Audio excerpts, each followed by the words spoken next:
Yes, hello guys. My name is David Oche. Welcome to my YouTube channel. I'm really excited to have you guys be a part of my journey. This is the first day of my starting Python from scratch 30 days coding challenge. So, basically, what I'm going to be doing is I'm going to be coding in Python and learning the basics and the foundation of Python for the next 30 days. I already have some background in web development. So the reason why I'm doing this is because I'm making a transition from that into data analysis, right? So most times I've been working on the front end. I've been avoiding the server side of things, but now that I'm moving into data science, I'm looking forward to becoming very proficient in Python and also, just sharpening my skills in the language in general. So my name is Oche David and Kelly, and this is the 30-day Python coding challenge. Now, the goal of this challenge is so that we can learn Python from scratch. So basically, I'm going to be doing a tutorial every day on everything that I learn, and then I'm going to be carrying everybody along so that you guys can be a part of my journey, learn from me, and then I also learn from you in the process as well. All right, so let's just do a brief introduction into Python, right? So, what exactly is Python? Is it a snake? What is it? Python basically is one of the most popular programming language that we have today, and it was created by a Dutch programmer. His name is Giodo van Rossum, and he released it in 1991. So Python is a language that is very popular, and you can use it for various programming tasks, like in the server side of things in web development, you use Python. That's for the back end. And then you also use it for software development, mathematics, system scripting, AI, data science, which I'm really interested in. And yeah, so Python is very popular. So you can use it to create server-side web applications.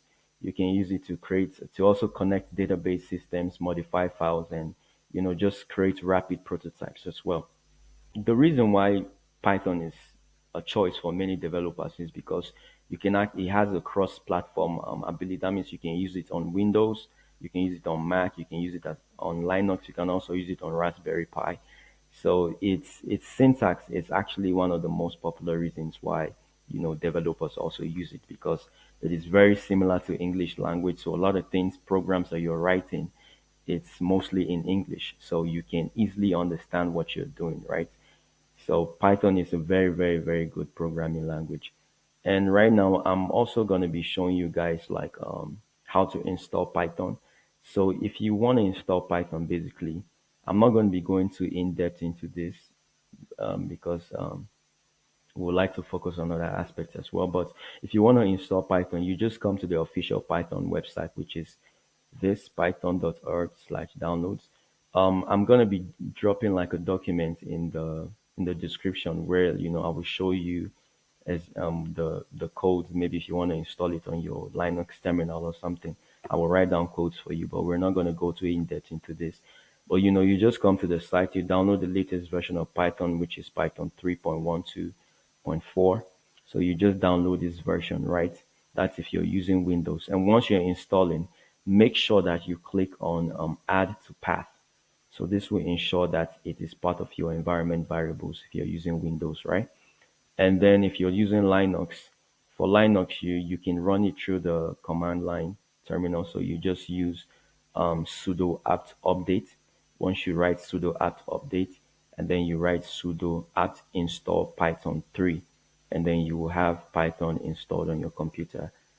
A lot of operating PCs already come with Python installed. So if you want to check if you have Python already installed, you can just run Python my dash dash version, right?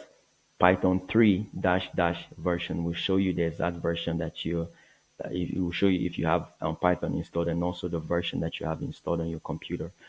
Now, if you're on Mac OS, you might want to use Homebrew on your terminal. So I'm also going to drop the command for that. So you can use Homebrew via your terminal, and then you can run brew install Python, and then you should have Python already installed in your computer.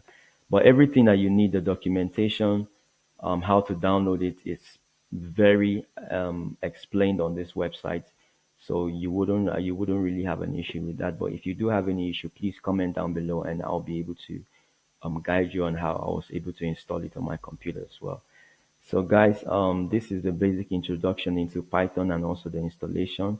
This is day one. We're not going to go into any coding today, but we're just done a brief introduction into the Python coding challenge and also the language in general and why I am focusing on this right now. So I will see you guys tomorrow where we'll actually get to write our first Python code.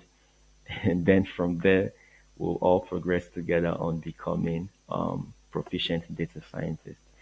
So see you guys in the next video. Thank you very much.